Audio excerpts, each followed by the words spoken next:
uzaugot. Ko tu atceries par tā kā svētku galda klāšanu jūsu latviešu namā un par tā kā dāmu komitejas maizītes vai darbību? Vai tev ir kaut kādas atmiņas par to? Man noteikti ir atmiņas par to, jo uzaugot trimdā 70. 80. gados, visa latviešu dzīve sestdienās, svētdienās rosījās ap mūsu baznīcu. Un baznīcas pagrabā notika sarīkojumi un izrādes un tautas deju pasākumi un skautu un gaidu nodarbības un lieldienas un Ziemassvētku pasākumi un eglītes. Un es ļoti labi atceros, kad mūsu dāmu komiteja bieži vien rūpējās par mūsu vēderiem, un bieži vien dāmu komiteju sagatavoja savas tipiskās maizītes daudzos no šiem pasākumiem. Es ļoti atceros biezpienmaizes ar redīsiem. Man pašai redīsi nevisai garšo, bet vienmēr bija biezpienmaize ar redīsiem. Un tad vienmēr bija tāda balta maizīte ar tādu akņu pastēti, ar skābo gurķīti pa virsu. So baltmaizīte, akņu pastēte un gurķītis bija arī tāda viena ļoti klasiska dāmu komitejas maizīte, kas vienmēr bija šīs pasākumos. Kā tev radās ideja priekš tādu ballīti?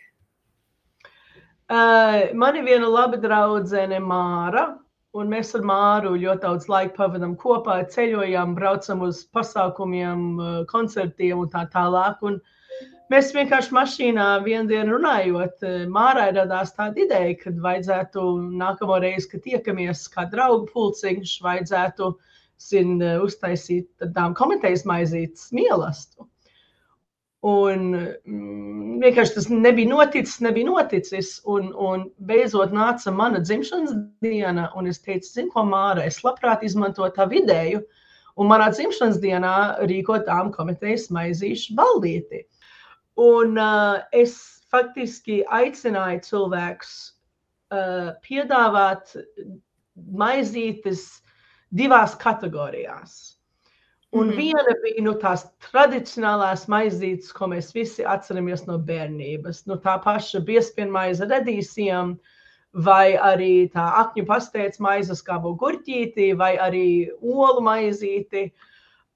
Bet otrā kategorijā es aicināju savus draugus sagatavot maizīti, kā es viņu saucu, dāmu komitejas moderno dāmu komitejas maizītes globālā interpretācija.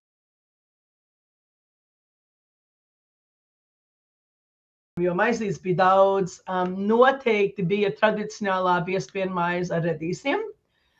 Bija arī diezgan tradicionāla tāda sēņu maizīte, uz tādas rupmaizītes bija salikta tāda sēņu pastēte, ar kaut kādām dillēm virsū, arī diezgan tradicionāla. Vēl viena tradicionāla maizīte bija maizīte ar vienkārši sieru šķēlīti, bet kas bija ļoti interesanti par to maizīti, bija, ka mans draugs Mārtiņš bija no Redīsa izgriezis Latvijas karodziņu un uzlicis uz katras maizītes. Tātad ļoti foršs patriotisks šķīvis, ar vienkārši maizīti, bet ar Latvijas karodziņu no Redīsa izgriezts. Oh, wow! Tas bija jauki, ka man draugi tā kā piestrādāja ar izdomu, lai veicinātu šito vakaru. Bija arī diezgan daudz lašu maizītes. Man viena draudzene makšķerē ļoti daudz Amerikas rietumu krastā un arī Aļaskā, un viņa bija atvedusi lasi, ko viņa pati bija izmakšķerējusi un gatavoja vienkārši lašu maizītes ar drusku spiesta kārtiņu, lasīti pa virsu, arī kaut kādu dillīti, kaut ko, kādu citronu šķēlīti un ļoti garšīgas. Bet arī bija otrā kategorija.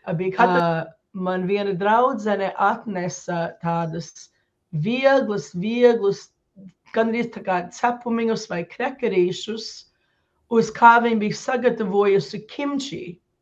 Oh, wow. Un tas kimči uz tā krekerīša bija ļoti garšīgs.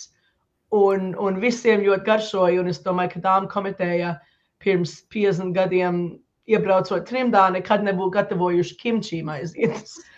Man viena draudzene, kas dzima un auga Latvijā, bija sagatavojusi fazānu maizītes.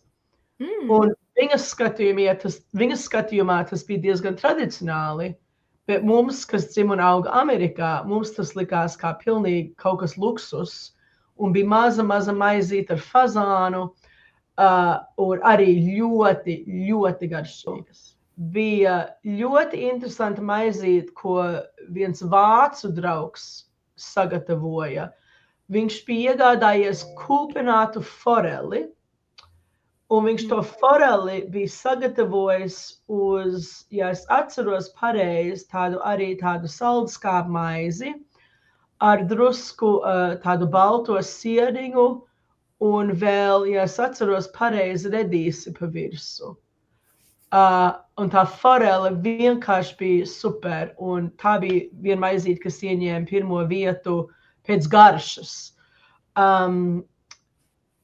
Arī bija ļoti skaistas maizītes, kas bija sakomplektētas tā kā mazas dāvaniņas.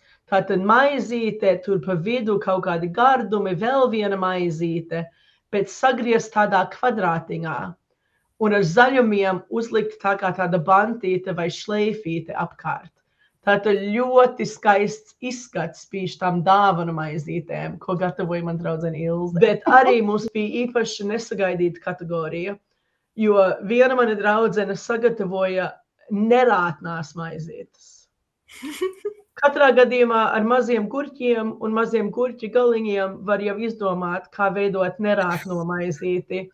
Gan sievietēm, gan vīriešiem. Un mēs sākām ar to, kad pēc tam, ka visi sabrauca un bija iedzerts tosts ar šampānieti, tad katrs varēja iet un vienkārši nogaršot, kuras maizītes viņi vēlējās.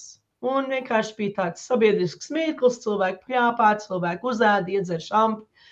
Un tad vakar gaitā es iedevu katram viesim 10 šokolādes konfektītes.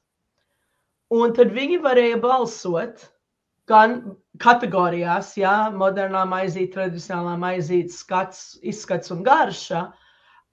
Un ja viņiem bija viena maizīte, kas pilnīgi tā kā izcēlās, tad visas 10 šokolādītes varēja likt tai maizītei blakus. Ja viņiem topā bija 3 maizītes, tad viņi varēja likt 3 gabaliņus šeit, 3 gabaliņus tur, 3 gabaliņus tur. Jā, es aicināju gan savas draudzenes, gan savus draugus, gan precētus pārus. Tur nāca vīrietis un sievietes, un gan arī vīrieši piedalījās pie maizīšu gatavošanas. Šis noteikti nebija sieviešu pasākums. Un es vienkārši, man patika drusku tas latviskais elements, jo mēs visi tomēr esam latvieši. Man patika tas elements drusku pakavēties atmiņās par mūsu bērnību, un katram noteikti bija stāsts, drusku padalījās, kāpēc es to maizīti un kāpēc es to maizīti. Un tas vienkārši bija kaut kas savādāks.